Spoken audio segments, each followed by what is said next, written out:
Saio hau Nafarroako gobernuak diruz lagundu du.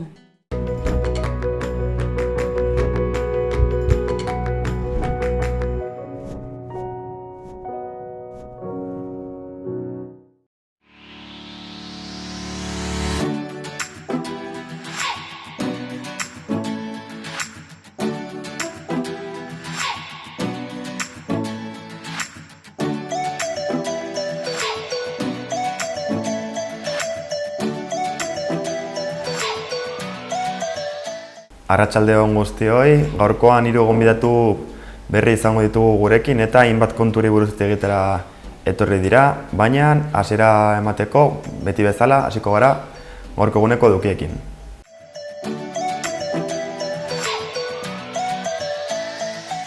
Goazen orain gaurko eguneko efemerideak errepasatzera. Gaurko egunean irailak 3an 1189. urtean Westminsterreko abadian Rikardo lehenengoa Ingalaterrakoa edo Rikardo Eloi bihotza errege egin zuten. Mende batzuk geroago, 1658an Oliver Cromwell politikari eta lider ingelesa hil egin zen 59 urterekin.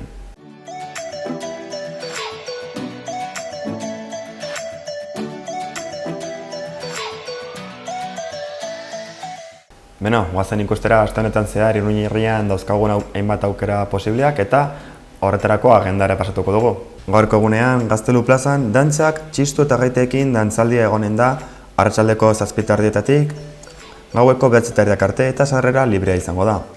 Mistoen eraikinean adibidez, imaginarioak erakusketa egonen da gaur ere, arratsaldeko 6:00 9:00 arte eta sarrera librea izango da. Biharko egunean asteazkenean Navarraren Baskonia eta Iberostar Teneriferen arteko saskibaloi partidua jokatuko da. Arratsaldeko 7:00 eta sarrerak 10 euro kostatuko ditu. Ostegunean berriz, bandada taldearen kontzertu egonen da Zaldi Zuriaren mesoian arratsaldeko 8:00 eta sarrera librea izango da. Ostiralean berriz, Iruña herria dantzabira dantza ikuskizuna egonen da Francisco Zubiarte plazan Burlatan arratsaldeko 7:00 eta sarrera libre izango da.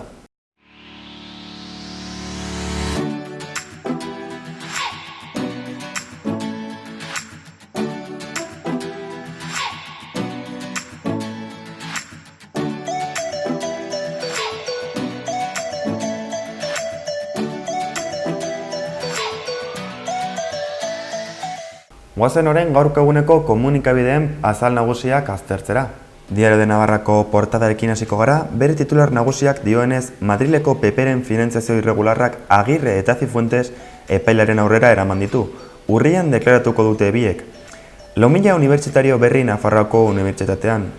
Bestalde argazki nagusian bizilagunek Iruñeko paso ilegalak salatu dituztela jasotzen du egunkariak. Beste albisteetan, Osasunak erizaindegi laguntzailerako 210 plaza berri deitu ditu. Tuterako alkate ohia izango da etxe bizitza zuzendari berria. Bestalde, enpresari gazte sarirako 8 finalista aukeratu dituzte. Eusebio Unzueren esaldi nabarmen bat ekarri dute portadara ere esanez, Movistarren ez dagoela lidergo arazorik. Diario de Noticiaseko azalarekin jarrituko dugu, Agirre, Zifuentes eta PPko beste hainbat kargu unika kasuan inputatuta dela nabarmentzen du Noticiasek. Auzitegi Nazionalak Agirrek Madrileko PPren finantzazio irregularra burutu zuela uste du. Argazki nagusian, Nafarroako unibertsitate publikoak medikuntza 60 ikasleekin estrenetu duela azpimarratzen du. Beste albistetan, Parlamentuak UPNeko 2 kide errefusatu ditu 36ko kolpea goraipatzen duen akto batean egon ondoren. Aldaketan dauden desberdintasunak direla eta Navarra sumari abantaila ematen diote senatariaren kontuan. Tuterako alkate ohia etxebizitzako zuzendari berria izendatu dute. PSOEk Unidas Podemosekin negoziazioak berriz hasen dituela azaltzen du egunkariak ere, eta azkenik berrio behitik ejertzitoari Ezkabarako pasuaren itxiera ukatu ziola argitzen du egunkariak. Gara egunkariko portadara pasako gara orain, Osakidetzako OPA dela eta goi kargo batek bere postua utzi duela nabarmentzen du Garak. Alboko albistetan, Aritz Intxustaren erreportaje baten aurrerapena dago, Nafarroako Parlamentuko esternaldiari buruzkoa eta bestetik Ipar Euskal Herrirako garraio sare berria dagoela argitzen du egunkariak. Argazki nagusian, kurtso berria euskarazko matrikula gehiagorekin hasi dela azaltzen du Garak, eta azkenik Kino Gabriel Siriako komandantearen erreportaje baten aurrerapena eta Johnsonek bozak aurreratzearekin mehatxu egin duela jasotzen du Garak bere portada nagusian. Berria egunkariko azala aztertuko dugu oraingoan, ikasturte hasieran gero eta ikasle gutxiago daudela azpimarratzen du berriak bere azal nagusian, eta bestalde hartzek eraildako ardiak suprefeturara eraman dituztela protesta moduan ageri dira argazki nagusi moduan. Osakidetzako beste goi kargudun batek dimisioa eman duela azaltzen du berriak ere. Beste albistetan, automatrikulazioak 125ean jaitsi dira. Bestalde, Johnsonek erabat baztertu du Brexita urriaren 31 baino gehiago atzeratzea. Azkenik, Hondarribiak eta Oriok azken txanpan burua hotz mantendu dutela argitzen du egunkariak. Euskal Herria Irratiko portadarekin amaituko dugu, Geroa Baik eta Ezkerrak bere senatari autonomikoaren hautagaiari eutsiko diotela zehazten du komunikabideak. Bestalde, erizaintzako zainketa lagungarrietarako 210 lanpostu betetzeko oposizio lehiaketa egin dela eta Nafarroako gobernuak Fridays for Future mugimenduari aldaketa klimatikoaren kontra borrokatuko duela azaltzen dira irratiaren azal nagusian. Gaurko eguneko albiste nagusiak aztertuko ditugu, Berriozarreko albisteekin hasiko dugu albistegia. Euskarazko udalekoetan diru laguntzak eskatzeko epea martxan da. Berriozarreko udalak diru laguntza emanen die familiei euskarazko udalekuek sortutako gastuak neurri batean ordaintzeko, lehen hezkuntzako eta derrigorrezko bigarren hezkuntzako ikasleen udalekuak.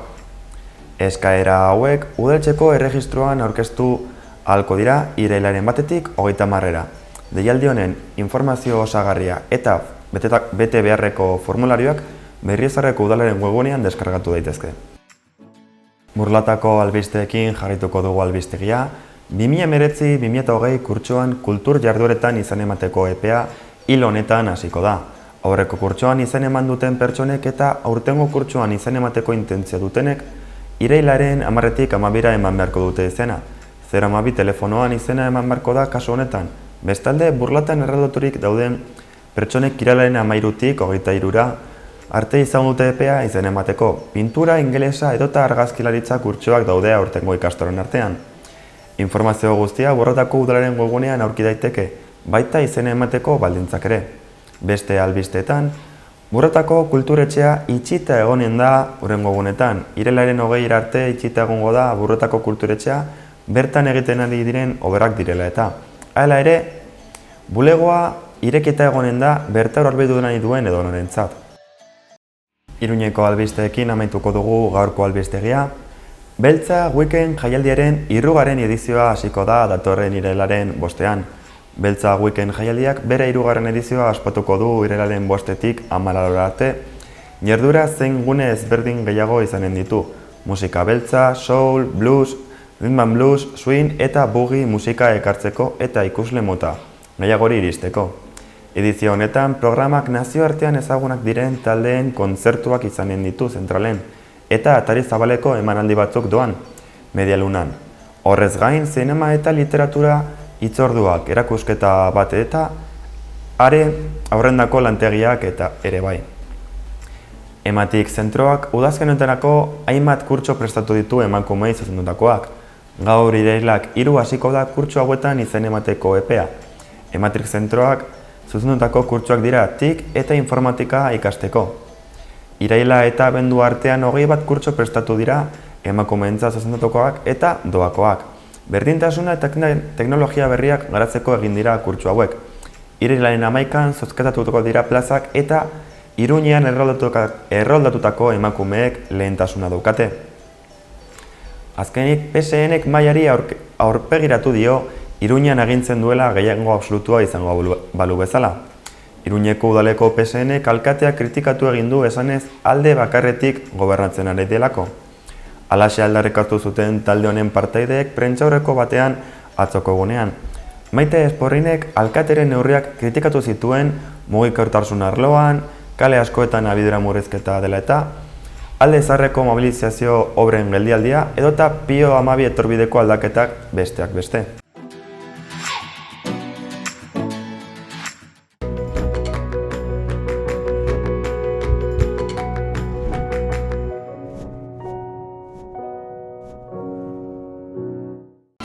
Erratzun kanpin baztan oporretan deskansatzeko eta ongi pasatzeko lau izarretako kanpina, ingurune zoragarrian eta lasaian. Hondarribi eta Donibane Loitzuneko hondartzetatik 3 ordu laurden eskaxera. Baztan kanpina 100 metro kuadroko 150 partzel esiak eta itzalarekin, apartamentoak eta bungalobak. Argindarra eta urez hornitutakoak. Heldu eta umentzako 2 igerileku, jolastoki, ostatu, jatetxe, supermerkatu, padelpista, petanka eta pinponarekin. Gainera uztaila eta abuztuan aurrendako animazio ere badago. Erratzun, baztango bihotzean, baztan kanpina. Magazinaren bigarren partera heldu gara eta esan bezala 3 gonbidatu desberdin dauzkago gurekin gaurko egunerako hainbat konturi buruz hitz egitera datoz. Beraz, az gaitezen lehenbailen beraiekin hizketan.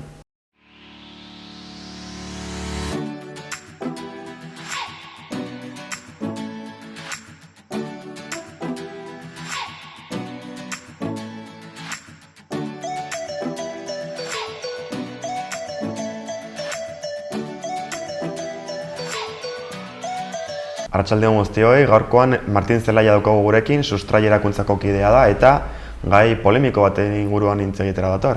Arratsaldeon, Martin. Arratsaldeon. Zer moduz? Ondo, hementxe. Prest orduan zaude kasketarako. Prest. Etorri naiz beste batzutan. Bai. Hasiera batean konta iguzu pixkat ere kokatzeko jendeak ere jakiteko zer den Sustrai erakuntza, zer motatako lanak egiten dituzuten bertan. Bale, pues Sustrai erakuntza dela erakunde bat, fundazio bezala eratua dela. Eta ikusi genuen orain dela ja 10 urte, nola talde batzuk, talde txikia batez ere zailtasuna zuten tekniko eta epaitegitara ailegatzera. Adibidez, nik daukat herrian olako istilo handi bat, egin nahi dutela proiektu handi bat eta hori kaltegarria dela ingurumenerako, eta nola egin dezakegun jakiteko zer eraginak edukiko dutela, horretarako tekniko bat beharko genuke, eta nola eraman dezakegun hau aurrera, inkluso epaitegietara ailegatzera. Eta dena hori zaila zen, eta horrela elkartu ginen hainbat persona, hainbat taldetako personak, HT-en kontra geundenok, eta Castejonen ere zentral termikoak kontra geundenok, eta denon artean egin dugu hau, Fundazio Sustrai erakuntza fundazioa. Gaur egun momentuan, zenbat pertsona ari zarete lanean bertan? Ma o menos 10, 15 edo, baina hori dira gurekin kolaboratzen dutenak, beti egiten ditugu lanak, batez ere, voluntarioekin. Orduan, voluntario handik eta hemen bilatzen, hainbat jende. Baina nukleo dela, 6 persona.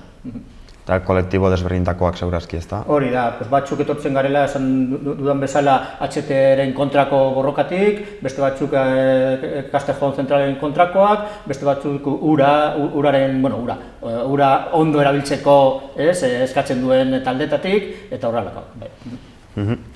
Esan duzu, duela 10 urte edo sortu zen dutela, ezta? Gutxi gora bera, bai. Hurrengo urtean 10 urte ingo dela. Eta ibilbide luzenetan zehar, hainbat kasu lanendu izan dituzute, ezta, orduan? Hainbat. Hasi ginen batez ere HT-ren kontra, eta hemen adibidez Iruñerrian, HT-ren proiektua badauka bere deklarazion de impacto ambiental, hori txosten bat dela, eta txosten hori kadukauta zegoen. Eta honen kontra ibili ginen, eta hori ere eraman genuen epaitegitara ere, ez bakarrik Nafarroan baizik eta ere Madrilera, Tribunal Supremora, eta ez ziguten arrazoia eman, baina bai lortu genuen batzuk kadukatu bezala izendatzea. Orduan, oraingo HT-ren proiektua Iruñerrian proiektua kadukatuta dagoela eta berriz hasi behar dutela proiektu bera egiten. Hori esan nahi duela, meintzat lortu dugula HT Iruñerrian pizkat atzeratzea, hori importantea da. Eta gero beste aldetik ere eduki dugula hainbat proiektuak, hainbat borrokak, adibidez, Urazubin, arrobiren kontra, eta lortu genuen arrobi honen gelditzea, zeren hainbat kobazulo daudela, eta kobazulo hori puskatzen ari zela, eta gobernuak baimenak kendu zion arrobiari. Edo beste aldetik ere, Lizarraldean, Ega Aranan, han ere ura ateratzen ari direla, akuiferotik, eta hainbat ura ateratzen direla zen hango iturriak lehortzen ari dira. Eta hori ere eraman genuen epaitegietara, Madrilera inkluso, eta han Madrilen ezetz eman zion proiektuari, eta lortu dugu proiektu hori behintzat gelditzea. Eta momentuz ez dutela hainbeste ura ateratzen baldegatik. Lan mardula izan duzute horretan? Hainbat lan dira, eta horretarako beti eduki dugu hainbat kontaktuak, bai talde ekologista, bai talde bezinalak, eta hainbat jendearekin. Horrengo honetan ere, gai polemiko bat dakartzu gure gana, ez da? Konta iguzu zein den gain polemiko hau? Bale, hori izan dela uda honetan landu duguna zeren, beti bezala, gobernutik parte hartzeko prozesuak beti udan egiten dutela. Eta justo San Ferminak baino lehen, uztailaren 3 edo 5, ez naiz ondo goratzen, etorri zitzaigun notifikazio bat gobernutik, erdi zen hori, hau da Artesiaga ondoan, Baztan eta Esteribar hango punta batean, han Magna enpresak, Magnezitas Navarra enpresa, egin nahi duela harrobi handi bat, meategi, aire zabaleko meategi bat izango litzatekela, eta handik, magnezitatera nahi duela, eta, dena, leku hori, babestutako leku bat dela, Montalbide zonalde, babestua. Orduan, gu pentsatzen dugula, han ezin dela olako aktibitate bat egin. Eta honen kontra, hasi ginen, proiektuaren txosten osoak irakurtzen, hori izan dela uda honetan, eta bukatzerakoan, abuztua erdian, jarri genuen alegazio batzuk, gobernuan. Eta momentu honetan hortxe dago prozesua geldituta edo nola dago? Bale, prozesua luzea izango litzateke. Hau aurrera jarraitzen baldin badu, hori gobernuan eskuan dagoela jarraitzeko edoz, luzea izango dela. Momentuz, egin dugu prealegazio batzuk, ez dira guztiz alegazioak, zeren parte hartze prozesu hau ez da izan momentuz irekia. Bakarrik deitu digute hainbat erakunde, batez ere udaletxeak eta erakunde ekologistak. Hurrengoan, hemendik aurrera, segurazki urte bat edo, egin behar dutela txosten bat eta ondoren hori bai, jarriko dutela parte hartze publiko batean, boletinean agertuko dena, eta han ere alegazioak egin daitezkela. Eta hurrengoan hori aurrera jarraitzen baldin badu eta gobernuak oniritxea ematen baldin badio, bai orduan proiektua garatu behar duela enpresa, Magnak, eta hori gobernuak aprobatu. Gobernuak aprobatzen baldin badu proiektu hori, bai jarri daitezkela bai errekursoak, bai administratibak eta bai judizialak. Guk segurazki aurrera juten baldin bada, segurazki prozesu hori guztia jarrituko dugula. Polemika esan duzun bezala, batez ere dago, babestutako gune batean harrobia egin dutelako. Proiektuak horrela egingo balu, eta bertan harrobia azkenean egingo balitz, zenbatako kalteak eragin ditzak harrobi honek? Bale, kalteak, hainbat motatako kalteak izan daitezke, eta guk gure webgunean dago egin dugun txostena, hainbat kalte guztiak hartzen dira, eta nik labur biltzeko jarriko nukela bi kalte ezberdinak, bata naturarengan eta beste bata abeltzaintza eta sozioekonomiarengan ere. Naturan, hainbat pagadi eta hainbat larre eremuak desagertuko litzateke. Proiektua 100 hektaria harrapatzen ditu, guztiz txikitzen dituela, 100 hektaria, horietatik 55 edo dira larre, eta kriston larreak, behiak eta abereak ara eramateko, eta beste 10 hektaria edo pagadiak, eta pagadi guzti horiek desagertuko litzateke. Eta pentsatu behar dela, bakarrik ez dela harrobia, baizik eta ara ailegatzeko errepidea. Errepide hori, orain dagoen errepide txiki batean, gure webgunean ikusi daitezke argazkiak, egin ditugun argazkiak, oso errepide txikia estua dela, hori zabaldu nahi dutela, 6-8 metrotaraino zabalduko lukela, eta gainera hainbat errebuelta eta kurba daudela, denak hori desagertuko litzatekela, eta orduan bi errepide garatuko litzatekela. Zaharra, erabili gabe, eta berri bat, haundia eta zabala, ez? Eta hori pagadi erdi batean, orduan pago guzti horiek desagertuko litzatekela. Claro. Eta gero, hori, mendipuntan, hau da, erdi da mendipunta bat, han, kriston larrepolitak, eta beste pagadi batzuk, eta beste espezie batzuk. Ez dira bakarrik flora hauek, baizik eta ere, han bizitzen diren animali guztiak, batez ere hegaztiak, batez ere, igual quebrantahuesos, ez dakigu ondo, baina putreak baita, hori bai ikusi ditugu, han egon ginen eta ikusten ziren, hainbat animaliak eta landareak desagertuko litzatekela. Komentatu duzu, egin duzuten txostena, baina orain arte badaude manditu zuten beste pauso edo pauta batzuk honen inguruan honen kontra egiteko? Bai, beste alde bat dela hori, sozioekonomia, ez? Eta pesatu behar dela, hau baztanen eremu bat dela, naiz eta igual baztanen ez egon, zen Esteribar eta baztan artean dagoela eta hori kolokan dagoela edo, baina ara eramaten dutela ganadua baztango jendea, ez? Eta ganadu pilo bat gainera, batez ere behiak, baina beste batzuk ere, Eta, karo, baztango udala, bultzatzen ari dela, abeltxantxa eta, batez ere, lehenengo sektorea, jendea herrian finkatzeko, egoteko eta han aritzeko, Eta horretarako behar dute larre horiek, eta larre horiek desagertzen baldin bat dira, pikutara, ganaderia osoa, Orduan, pentsatzen dugula, oso importantea dela jendea herrian edukitzea, lehenengo sektorea bultzatu behar dela, eta horretarako jartzen baldin badugu olako enpresa handi bat ustiapen horrekin, pikutara juten dela gure lehenengo sektorea eta hori kaltegarria dela. Eske baietz. Naiz eta polemika handia eragiten duen gai hau honek azken finean ez dugu izan, gutxienez nik ez dute izan hainbeste oihartzunik gai honen inguruan zer dela eta ez dauka albistegietan edo egunkarietan adibidez oihartzun hori beharko lukeela. Zaila da esatea, nik beti pensatzen dut hau dela beti zonalde ruralak ukitzen duen problemak, eta periodikoetan eta gehien bat agertzen dira Iruñean edo hiritan gertatzen diren gauzak. Hau nola gertatzen da leku ez ezagun batean, oso urrutia dagoena eta igual txikia oso handia da, baina batxundako izan daiteke txikia, ez dela importantea, baina guretzat oso importantea, funtsezkoa da, zeren horrela hasten baldin bagara eta horrela hasi gara ja, Nafarroa pikutara juten ari dela, gure natura pikutara juten ari dela, orduan ezin dugula hau jasan eta aguantatu ez. Eta hemendik aurrera, ze pauso edo pauta hartuko dituzute honen aurre egiteko?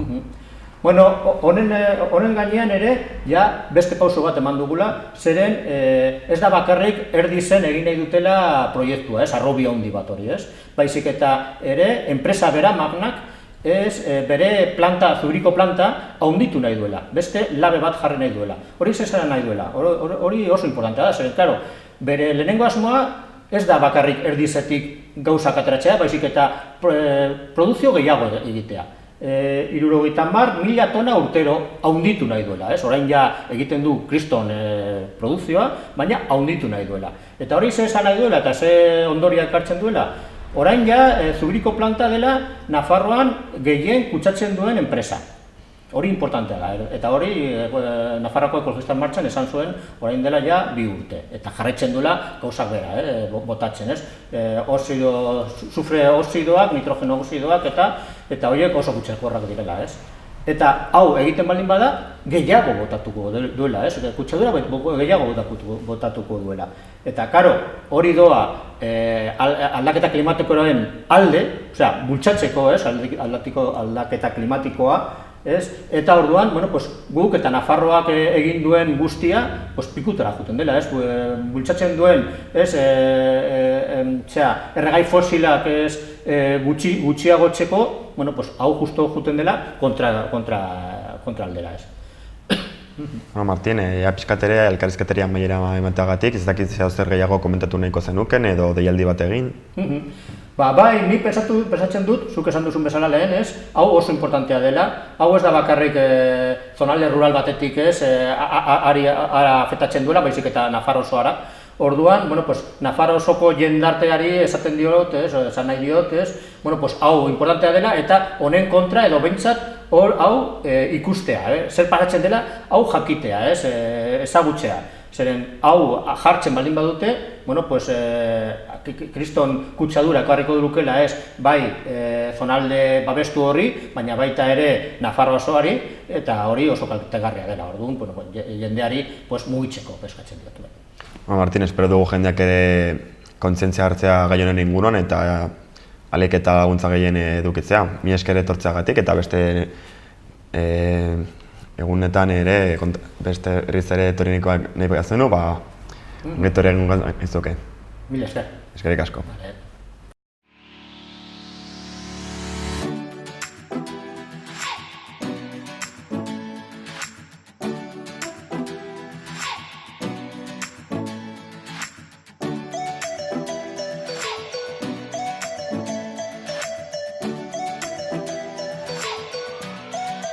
Arratsalde on guztioi, oraingoan gonbidatu berri bat daukagu gurekin, Uxue Ronkal daukagu gurekin, Nafarroako kultursaileko kidea da, eta jaialdiari buruz hitz egitera dator. Arratsalde on, Uxue. Arratsalde on. Zer moduz? Oso ondo, primeran. Igual pixkat urduri zaude hemen telebistan? Bueno, pixkat bai, baina ez nagolako ohituta. Bueno, lasai. Azken finean, elkarren artean hitz egitera zatoz, orduan, lasai aski. Vale, primeran. Hasiera baten, kontu guzu pixkat zurei buruz, esan dugu Uxue Ronkal zarea eta Nafarroako kultursaileko kidea zarea, baina bertan zer motatako lanak egiten dituzu? Bueno, klarinetea jotzen dut eta urteetan zehar izan naiz interpretea talde horretan, garakidea taldean.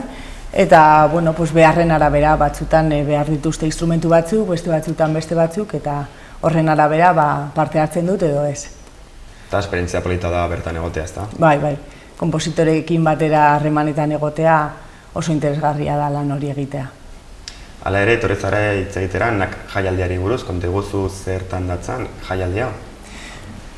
Jaialdia bere 5. edizioa daukagu aurtengoa, eta Iruñan ospatuko da irailaren 6-tik 28-ra. Bertan, aloranitzeko programa daukagu aurtengoa, zeinean tailerrak, kontzertu didaktikoak eta aurkezpenak izango diren. Esan behar dago, jaialdia, jendeak ere ezagutzeko Nafarroako musika garaikidearen jaialdia dela, ezta? Bai, hori da. Bertan sortzaileak egiten dute musika garaikidea, eta horren helburu da musika garaikidea hedatzea eta zabaltzea publikoaren artean. Komentatu duzun bezala, hainbat edizio izan dituzute urte hauetan zehar, nola hasi zen proiektu hau, noiz, zehazki? Hasi zen 2010 urtean elkartu ziren sortzaileak eta bazuten helburu musika garaikidea hedatzea, eta horren harira sortu zen eta nahi zen musika garaikidearen jaialdia egon Iruñan, zentratu eta urtez urte edizio berriak sortu horren inguruan.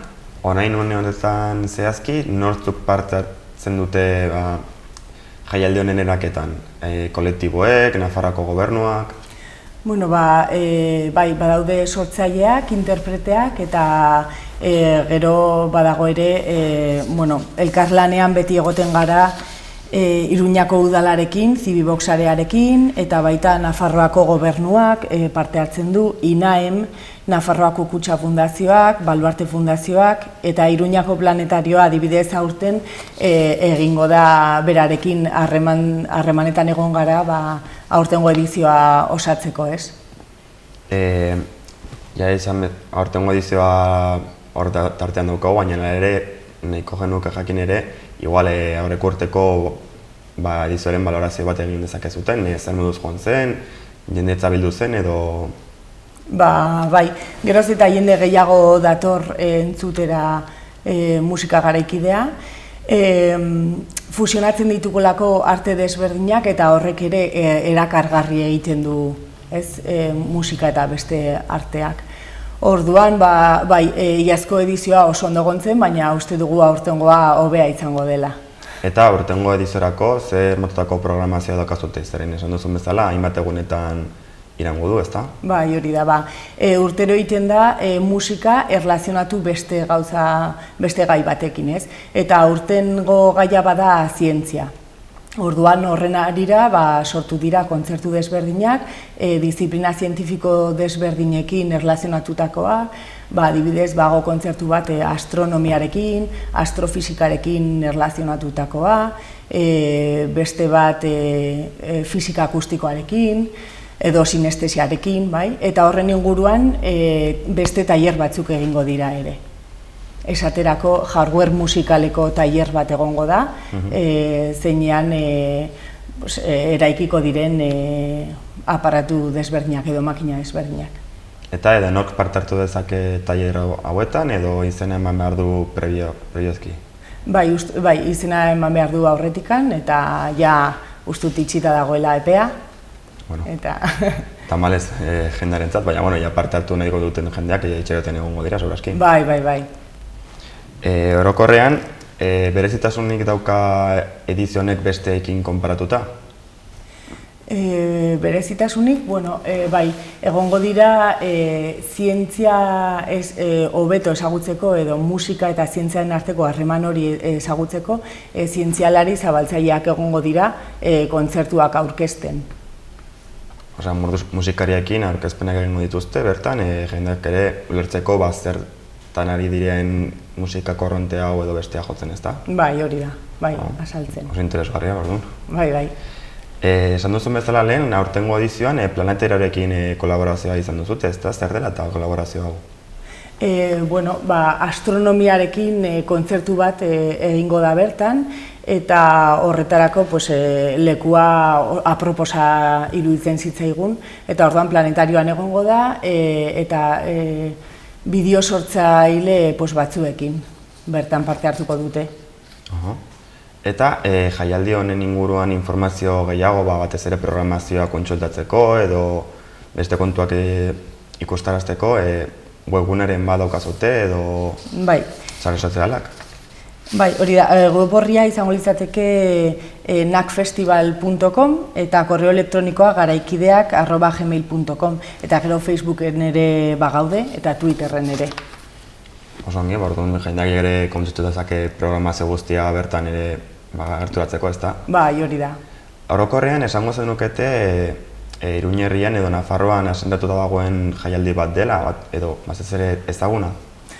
Bai, internazional mailan asentatzen ari da, geroz eta gehiago eta publiko gehiago etortzen da musika garaikidea entzutera, orduan esan daiteke musika hau zabaltzen ari dela, eta ez da horren arraroa entzutea. Baina hemen eta atzerrian ere, esan duzun bezala? Bai, hori da, bai. Atzerriko jendea ere badator kolaborazioak egitera, eta hori da azkenean nahi dugun helburuetako bat, sustatu eta jaialdi hau finkatu, Nafarro mailan. Eta pixkat ere elkarrizketari amaiera emateagatik, hurrengo edizierako prestakuntzak hasi zarete edo oraindik ere edizionetan murgilduta zaudetetik ikusiko dute hurrengo urterako zer egingo duzuten? Gaia badago finkatua eta izango da eboluzioa. Eta horren inguruan orain aurkezpenak egongo dira eta aztertuko dira aurkezpen horiek eta horren arabera programazioa egingo da. Baina gaia badago ja finkatua bai. Eta musikariek gai honen inguruan egin beharko dituzte beren konposaketa berezak, ezta? Bai, hori da, konpositoreak egiten dituzte proposamen horiek eta orduan gero interpreteek harremantzen dira konpositorekin batera eta elkarlanean hasten dira.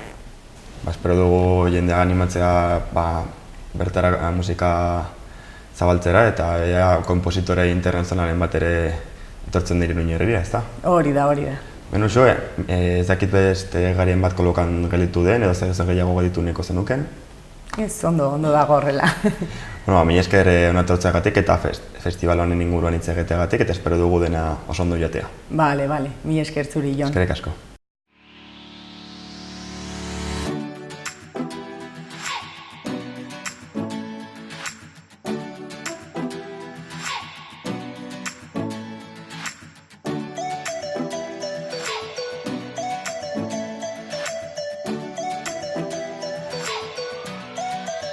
Kaixo guztioi, oraingoan Maite Ziganda daukagu gurekin, sei elkarteko kidea da, eta etxe honetako kolaboratzailea. Arratsaldeon, Maite? Arratsaldeon. Zer moduz? Oso ongi.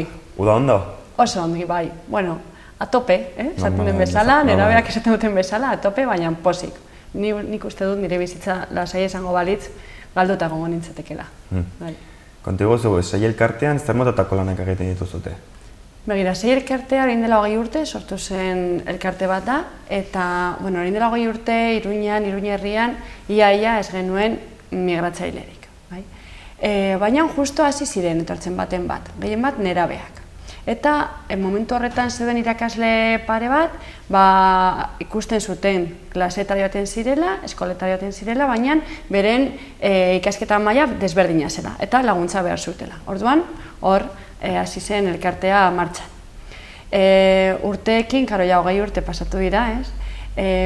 Jarraitzen dugu nerabeak harreran hartzen, berez gure helburua da 12-17 urteko nerabeei harrera ematea, etorri berriak diren nerabeei harrera ematea. Nerabe hauek dira gehien bat Boliviatik etorritak, baina baita bai Hego Amerikakoak, bai Afrikakoak, bai Asiakoak eta Europakoak ere. Nerabe hauek etorri berriak dira, ona, eta badago berezitasun bat, eta da, beraik ikasi dutena, beren kultura mota, eta kultura nor, ez bakarrik kultura baita gizarte mota, berei mundua, ulertzen duten mundua oso desberdina dela hemengoa konparatuz. Adibidez, nerabeak etorri berriak dira eta badago berezitasun bat, eta da gehienak erreagrupazio prozesuan daudela. Hau da, bere ama orain dela 15 urte, nini bat izan zuen, eta pentsatu zuen bizitza hobeago bat emateko, etorriko zela Europara, hemen lana egin, dirua hartu eta berriro bueltatu, etxe bat egiteko, bere niniarekin bizitzeko eta bar. Bueno, etortzen denean, han usten du bere amonarekin, edo izebarekin, osabarekin, eta etortzen denean ona, ikusten du ez dela inerraza idurua izatea, eta denbora pasatzen da, 15 urte ondoren, ja ez da ninitxu bat, ja nerabe bat da, eta amatxoa jarraitzen du gogoekin, bere ninia izateko gogoekin. Kontuz, bere ninia orain nerabe bat da, oso desberdina da, nik uste dut amatxoak eta itatxoak jakingo dutela, ze desberdina den nini bat izatea, lana beste modu batekoa da, eta nerabe bat izatea. Segurazki orain udan, gainera, izan dutela lan asko, bai batzuk eta bai besteak. Bueno, gauza da, neska hau, mutiko honek etortzen dela ona Iruñara bizitzera, amatxo honekin, amatxoa alokatuta bizitzen da pisu batean, beste familia batzukin, bere lan ordutegia ez da oso erosoa, baina etorri da nerabea, batzutan bat, beste batzutan bi, beste batzutan hiru, batzutan ekartzen durenengo bat, prozesuak oso desberdinak dira, segun eta familiaren arabera. Karo, bat batean, demagun neska bat dela, 15 urtekoa, pertsona oso ez ezagun batekin bizitzen ari da, bere ama esaten duela dela, baina bera ez du iaia ezagutzen. Hemengo klima baita oso desberdina da, orain uda beroa izan dugu, baina orain negua hasten denean hotza sentituko dute, inoiz bizi duten hotza, adibidez gehienak ez dute igual lurra ikusi oraindikan. Janaria, naiz eta bere ama lehenengo egunetan egin bere baskari goxoak, bengo patata ez du hango patata bezalako zaporerik. Bueno, gauzak aldatu dira. Autobusa hartzen dutela, autobuseko bizitza ez da berdina, ez dakizu, hitz egiten dizute hemen oso azkar hitz egiten dugu, ez dute ulertzen, eta orduan, gutxinaka jaten dira barrura sartzen, bai? Hau da dolua. Migratzaileak pasatzen duten dolua, eta gehien bat, 12-17 urteko migratzaileak, hau da nerabeak, oso momentu berezi batean daudelako. Orduan, zer egiten du sei elkartea, lehenengo gauza, etxean daude, negarrez, tristei, voltatu nahi dute bere herrira, ez daukate lagunik, bere familia ez da bere familia.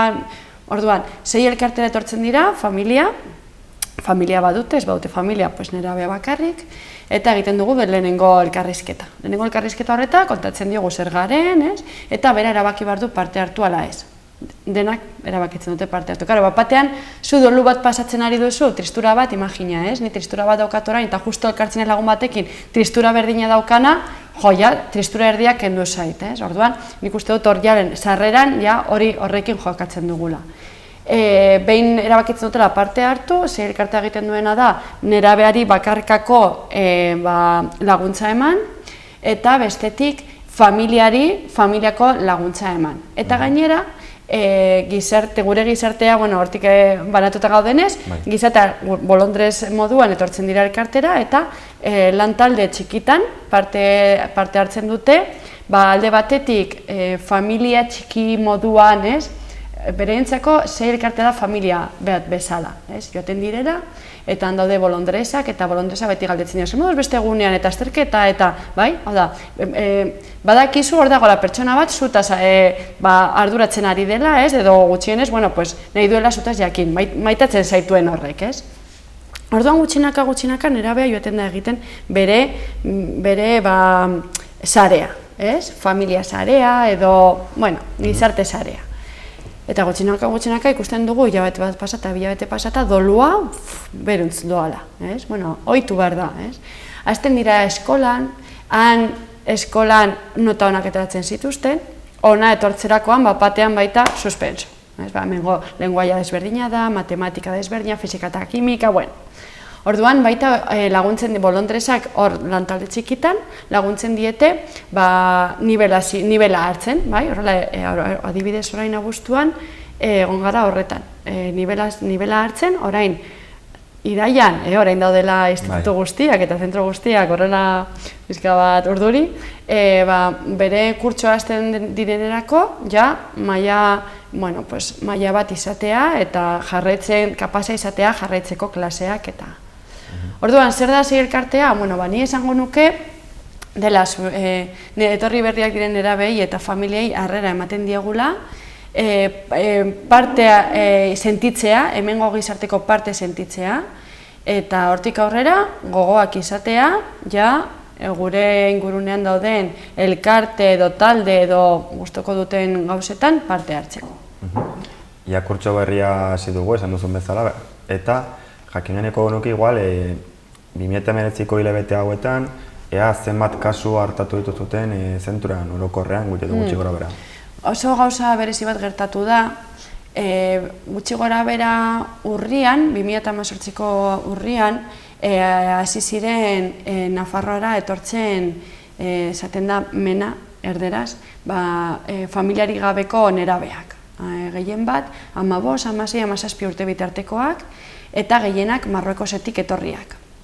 Orduan, beste egunean kontuak ateratzen hasi ginen, eta orain dela 5 urte, sei elkartetik 100 nerabe pasatzen baziren urtean zehar, orain bakarrik, orain abuztura arte, iaia 300 nerabe atenditu ditugu. Zer gertatu da? Sei elkartea handitzen joan dela, sei elkartean lan egiten duten interbentzioan dauden profesionalak oso adituak dira honetan eta oso rendimendu ona ateratzen dute, hau da, sei elkartetik ateratzen den nerabea, gehiengoak 98% dolua pasatzen du eta hori, ateratzen da bere bizitza berria hastera oso egoera onean, ez? Nik uste dut handitu dela nerabe kopurua alde batetik lan ona egiten delako elkartean eta beste aldetik baita orain bizitzen ari dugun egoeragatik. Baina ni esango dizut gauza bat, betidanik egon dira migrazioak. Betidanik da, orain dela urteak eta urteak eta urteak eta urteak. Baina nik uste dut orain politika mailan erabiltzen ari ditugula, migrazio, errealitate hori. Handitu da, egia da, zuk Parisera joaten bazara, han interkulturalitasuna hor dagoela. Ikusten dituzu kolore guztietako pertsonak, jatorri guztietakoak, eta, ohituta horrela da. Baina Iruñan oso, gure historia oso, migratzaileak ez dira etorri Iruñara. Egia da, orain bai etortzen ari dira Nafarroara, orain dela urte batzuk. Nik uste dut 15 urtetik ona hasi zirela etortzen. Beldurrak sartzen dizkigute, etortzen direla, otsoa izango balitz bezala, ipuinan bezala, Eta nila beldurra sartuta badut, ikusten badut koloreko pertsona bat, adibidez, beldurrez begiratzen dut, ez? Eta nik uste dut, erabiltzen aldi dutela beldurra hori politika egiteko. Ni behin baino gehiagotan eskatu dugu, ez erabiltzea, ez? Azkenean pertsonak dira, bere eskubidea daukate, gu bezala, ez? Segurazki bat baino gehiago alaba, seme edo bera egonda ez daki non, Europan edo Amerikan ikasketak egiten edo lana bilatzen, ez? Edo egin du bere familia beste leku batean, eta segurazki, eskertu du, ez, hango pertsonak harrera ona ematea, eta ez pentsatzea, begira, etortzen da gure lanak entzera, eta, ez? Nik uste dut Alemaniara joten bane ez dut inor ulertzen, bere hizkera oso arraroa da niretzako, eta klima baita oraindik hotzago, ez? Segurazki eskertuko nuke, ez? Ez begiratzea beldurrez eta pertsona txar bat izango banitz bezala, baizik eta begiratzea, eta eskua zabaltzea. Komentatu duzu, orain, udonetan zehar batez ere ikusi dugun krisi hori deitzen dutena komunikabide, Mediterraneoan egondako hainbat kasu, hilabetero ikusten ditugu eta ez ditugu ikusten ere kasu horiek. Uste duzu egoera honek areagotu egingo dela horrengo hilabetetan? Nik uste dut horrekin hausnarketa askoz ere sakonagoa dela eta zer elkartean ez gara horretan adituak, baina bai aritzen garela, hausnartzen dugu askoan, elkartzen gara eta hasten gara bueltak ematen munduari. Karo, noiz hasten da arazoa? Bueno, arazoa edo errealitatea. Gauza da, Europan harresi asko jarri dituztela. Orduan, orain etortzen diren modua batzutan, ez dira modu egokienak edo segurtasun mailan argi dago. Ikusi dugu, behin baino gehiagotan komunikabideak bota duzutela, hor ez dakin hori hildela, eta nik uste dut, historia oso garrantzitsua dela ikastea, orain, historiako irakasleak, oso ongi, ongi hasi, kurtsoa, historia oso garrantzitsua dela, eta hor, historia ematen digula erantzun asko, adibidez, honen inguruan. Betidanik daude migrazioak, baina orain batean modan jarri da, eske Mediterraneotik etortzen dira, eta ez dakizen pertsona, ez? Bueno, etortzen direnak ez da kopurua oso handia, baina kontatzen dutena bai dirudi dela oso kopurua handia. Europako estatu desberdinak badauzkate beren politika desberdinak, adibidez batzuk harresiak jartzen dituzte, batzuk ez dituzte jartzen, zer desberdintasuna dago, etortzeko modua etorriko dira, baina beren segurtasuna askoz ere ez. Eta gero badago beste historia bat, gertatu da, orain batean, ez egin beste telebistan, baina bai Facebook eta guzti hauetan, kolokan jartzen zela, gehien bat nik irakurri dut Open Arms, lana, edo, nik uste dut jetxi bat gara egunerokotasunera, eta begiratu zer dagoen gure ondoan, eta pentsatua, guk zer egiten aldugun. Migratzaileak etortzen dira, egia da, Nafarroan migratzaileak behitugula, interkulturalitasuna gurean dagola. Beldurra izatea, beldurra sortzen digute, baina nik uste dut bakoitza erabaki behar duela, bera ikusten duenagatik, beldurra egon behar duen ala ez, nik argi daukat. Nik egunero nago gainera nerabeekin, direla, eta oso jatorrak dira, etortzen dira, ni nerabean nintzenea, zer nahi nuen, alaia, bizi, posik egon, ikasketak, ni gutxiago, nekolako zaukera, baina, egia da, ikasketak izatea, ate asko irekitzen dizkizula, eta lagunekin egon, gutxi gehiago, horrelakoak dira, ez dira indesberdinak, beldurrak kentzea. Nik uste dut, Mediterraneoan gertatzen ari da, zure hausnarketari jarraituta, uste dut, azkenean erabiltzen ari dutela errealitate hau politika egiteko, pena handi bat da, eta mina asko egiten ari dute, eta hemendik eskatuko nuke pentsatzea ongi, ze estrategia jarraitu, eta baita pentsatzen guztion onurak eta segurtasuna, ez dinda, baina ez da gertatzen, ala, benga, etorriko dira Afrika guztia ona, ez dago gertatzen ari. Orduan, pentsatu zein da helburua. Zuen elkartea, esan duzun bezala, gazteak hartzen ditu eta bereekin egoten zarete lanean. Ikusten dugunez, migrazioak hor daude, baina hipotetikoki hitz egin da, hainbeste gazte etorriko balira, zuek badauzkazute baliabideak edo medioak ahalik eta gehienei tratatzeko edo beharko zenukete laguntzaren bat. Hau lotuta dago aurrekoarekin, lehen hitz egin dudanarekin. Karo, migrazioa bihurtzen ari da arazo bat, edo bihurtzen ari dugu arazo bat, gainera arazo larri bat, segurtasunezko arazoa, ez? Egira orain, etorri direla Marrokosetik nerabe guzti hauek, etorri dira 200 Nafarroara bizitzera. Ez daukate familiarik, berez, Nafarroko gobernua dauzka bere errekurtsoetan eta da. 200 nerabe hauetatik, igual, bik egiten aldute, ez? Baina, gaizki, ni gure elkartean norbait ez badu araua bat errespetatzen, badauka bere, hori esaten diogu, bez duzu bete araua, hemen araua badago, dela hau eta hau, eta orduan izango duzu, eta badago sanzioa edo, ikusten duguna, ez? Hori egiten dugu, ez garela, ala, etorri eta egin nahi duzutena, badaude araua batzuk, eta betetzen dituzte? Bai, betetzen dituzte. Guk abuztuan izan ditugunak, izan dira, superpotxoloak, ez? Hauietako bik bapatean egunkarietan agertu direnak, bi hoiek, ez? Ez dira agertzen 188 agertzen dira bi hoiek, lapurketan ibili direla, edo ez dakin hori egin dioten. Hombre, pues, lapurketan egin badute gaizki, ez dakin hori mina egin badiot, edo ez dakit bortxatu gaizki, denak egon gara manifestaldietan gertatu denarekin, baina kontuz, ez pentsa etortzen diren guztiak ez direla horrela. Hipotetikoki gehiago etorriko balira, hombre, Nafarroako gobernuan ikuste dut kapazitatea daukala kudeatzeko, Espainiako gobernuarekin kudeatu behar du guzti hau, eta jakin behar du, hemen Nafarroan ez dakizen biztanle gaude, etortzen aldirela kopuru bat, bai?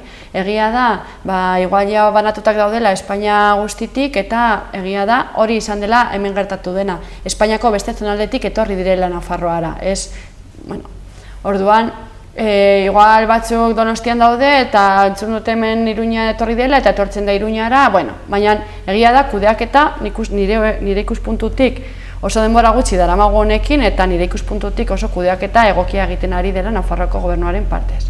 Pues etorri zara, ezu Donostian zaude, hemen ez dago tokirik, pues bueltatzen dute Donostiara eta segun, nolakoa den kasua. Karo, atzean dagoen lana, oso lana sakona da, eta beti kontutan izaten gizarte guztiaren ongi izatea edo ez da, ala, venga, ekarriko ditugu, ni nahi zen pentsatzen dudanez immigrazioa bai, ekarriko ditut denak, nik uste dut arduratsuak garela. Hori da batzutan igual ahazten zaiguna, dirudi garela dena gaudela eroak eta gu garela bakarrak, eta arduratsuak gara eta baina, ni bai eskatuko nuke baliabide gehiago. Immigratzaileekit, etorkinekin lan egiten dugun elkarteak, hori, beldurra daukagu etorkinei, orduan, horiekin lan egiten duten elkarteak ez dituzte erraztasun gehiegi. Bai, laguntza daukagula, diru laguntza daukagula, subentzioak eta entitate publikoen partez, bai, adibidez Jesuitas Eskola, San Ignacio Jesuitas Eskola, usten digu bere lokalak beraienak dira eta oso harrera ona eta oso ongi gaude beraiekin laguntza ematen digute, bai beste fundazio mota batzuk, Fundación Caja Navarra, baina egia da, gero, badaudela beste kideak baditugu, gainera oso kide jatorrak, baina egia da, jotzen dugunean, enpresak, gainera badaukagu gara mecenazgo soziala daukagu, ez dakit nola den euskeraz, eta horrekin, ematen duzun dirua, adibidez, zuk 100 euro ematen baduzu elkarteari, gero, Nafarroko gobernua azindaren bitartez, bueltatzen dizkizu, 180, hau da, onurak baditula baita laguntzea horrelako elkartei, baina migranteekin lan egiten dugunez, hor dago gauza, ez? Orain momentu honetan, iraian zehar, hasiko gara bolondresak harreran hartzeko kanpaina, berez, hori, 300 nerabe orain arte, eta espero dugu beste 300 atenditzea edo 400 atenditzea, berez bolondresa asko behar ditugu, eta, aprobetsatzen dut hemen entzulei, gure ikusten ari gaituen egin, pues, animatzea, zei elkartera etortzera, pues, hori. Astean bitan etortzeko, hori talde txiki horietan parte hartzera, laguntza ematera, baina baita laguntza hartzera, ez? Badirudi joaten zara zuk laguntzera eta batean egiten dizu, klik, ostras, ez? Joaten naiz etxera eta zenbat ikasi dudan eta zer esan didan eta nola aldatu duen, zelako baliabideak, asko ikasten da baita, ez? Andresan garenean. Bueno, Maite, eskatari amaiera emateko, esan duzun bezala, kurtsu hasieran gaude. Hurrengo hilabeteetan, zer motatako lanak edo ekintzak egingo dituzute elkartean bertan? Orain iraian gertatuko dena da harrera ematea.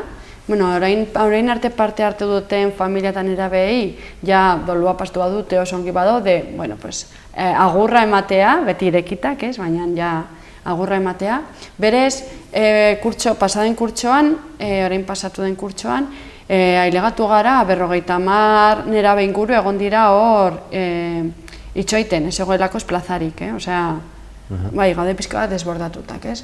Orduan, orain gaude hori agurrak ematen, ja bere dolua pastu dutenei, ongi etorria ematen, orain momentu latxa horretan daudenei, eta ja iraiaren 29an, segurazki egingo dugu, urtero bezala egiten dugu anaitasuna antolatzen duen mendionetara igotzearena, Eskaba mendira igotzearena, igoko gara, beti igotzen gara, oso talde polit bat, 150 nerabe, eta ja urrian hasiko da kurtsoa. Kurtsoan zer egingo dugu, astean zehar, hori, lan talde txikitan elkartu eta hor hizketan eta eskolako arazoak eta horren inguruan ibili, astean 2 egunetan, eta baita, nola ez, ezagutu gure komunitatean dauden baliabideak edo, orduan joango gara, hasieran elkartuko gara gure taldea, ezagutu batak besteei, laguna, hasi laguntasun horrekin, eta gutxinaka jakiten, niri guztiz zait antzerkia, guazen ikustera antzerki taldea dagoen parte hartzeko, edo nik daukat guztoko saskibaloia, gutxinaka joatea, ja sortutak dauden taldeetan parte hartzen. Nik esango nieke talde hauei, oso gazte jatorrak eta bereziak direla, beren historia ez dute kontatzen, kontatzen duten modua, ematen dizute pila, eta ni eskatuko nieke irekitzea ateak, hauen parte hartzera. Maite, plazer bat izan da zurekin hitz egitea, espero dugu beste webgune batetan ere berriz etortzea eta esperientzia berria kontatzea, eta nahi duzunean. Eskerrik asko, inbitatzeagatik. Eskerrik asko. Agur.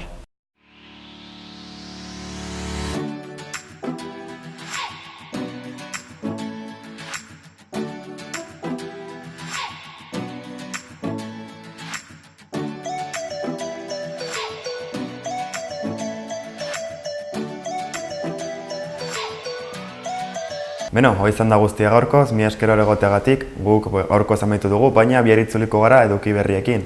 Mila esker eta bihar arte.